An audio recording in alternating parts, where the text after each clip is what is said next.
Now let's learn about how fungi interact with humans in part 3 of this lecture series. Most of us think about our interactions with fungi through eating mushrooms. Mushrooms can be a delicacy, or they can be a staple part of everyone's diet. Europeans treasure some fungi, such as the morel, shown on the bottom left. You and I, when we go to the supermarket, more often are going to find these white mushrooms on the bottom and right part of the screen.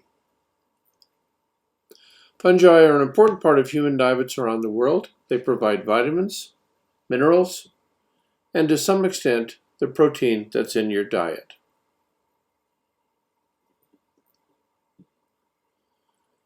On the other hand, you might not have recognized that or thought about that yeast, which are a single-celled fungi, are a very important part of diets worldwide, ranging from the essential component in making beer or in yeast, which are inactive spores.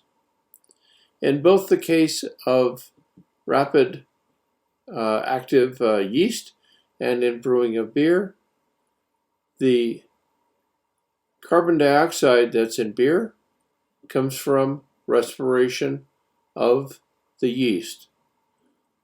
What makes a dough rise is the CO2, which is now trapped as a result of the respiration by yeast.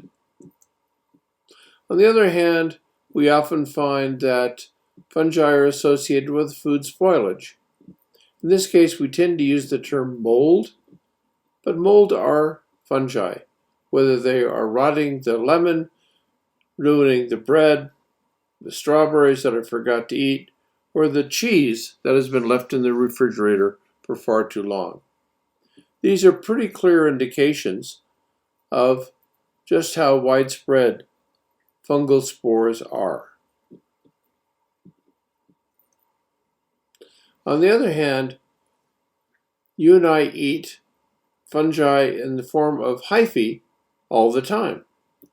Many of our favorite cheeses, whether they're gorgonzolas or roqueforts or brie or camembert, get their flavoring, get their coloring, get their banding as a result of hyphae that are growing through the cheese as it matures. Unfortunately, fungi have negative impacts on human health,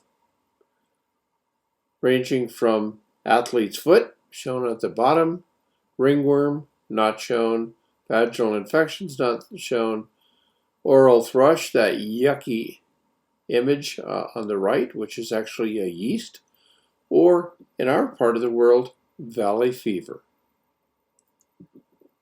At the same time, fungi provide very positive impacts to human health.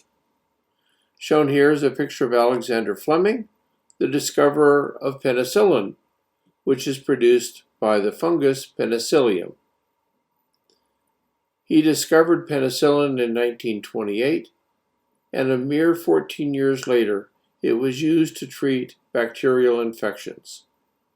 So penicillin is a compound produced by Penicillium to ward off bacteria, and it turns out it has an antibacterial effect as well in humans.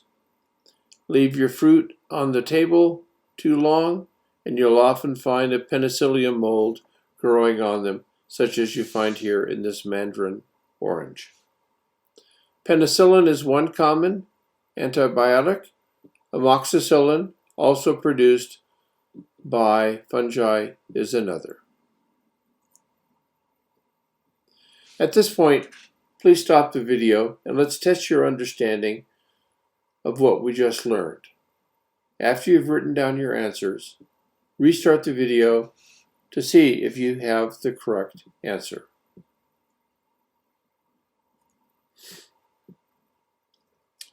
The first statement is true, CO2 produced during respiration by fungi is the basis for bread rising, and the fungi that is used in this process is yeast. The second statement is true. Also, penicillin is produced by a fungus, Penicillium, and it serves to inhibit the growth of bacteria. The last statement is false. When humans consume fungi, we not only eat fruiting bodies, but we eat hyphae when we eat many of our favorite cheeses. This ends this module.